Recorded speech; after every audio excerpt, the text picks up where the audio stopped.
Oduu intarteementii guyyaa har'aatiin sirni awwaardii Haacaaluu Hundeessaa geggeeffamee oolee jira.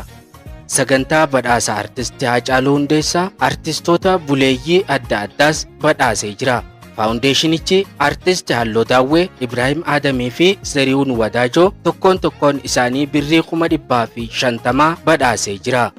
Sirna badhaasaa Haacaaluu Hundeessaa 2014 kanaan dameelee badhaasaa dhiyaatan keessaa tokkoffaa walaloo bareedaa bara 2014 Sisaay Asaffaa badhaasa waancaa fi birrii 100 badhaafamee jira.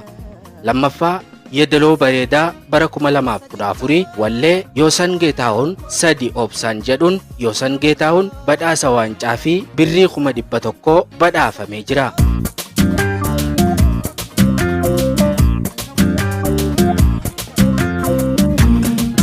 Sadaffaa sirba cimaa bara 2014 jedhamuudhaan kan badhaafame sirbuma Yoosan Geetahuun sadi obsaan jedhu yoo ta'u, Yoosan Geetahuunis sirba kanaan badhaasa waancaa fi birrii 200 badhaafamee jira.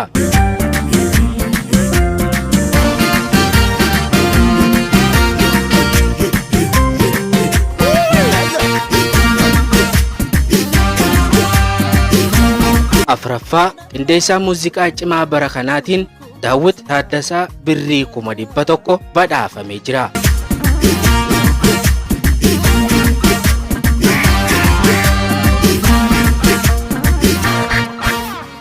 Shanaffaa sinimaatoogiraafii cimaa bara kanaa jechuudhaan artist Shimallis Taaddasaan injifatee jira.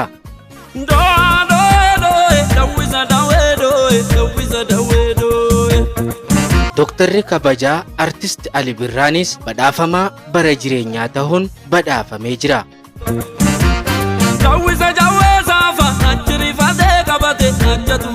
Kana malees faawundeeshiniin kun ogeessota suur-sagalee garagaraaf beekamtii kennee jira.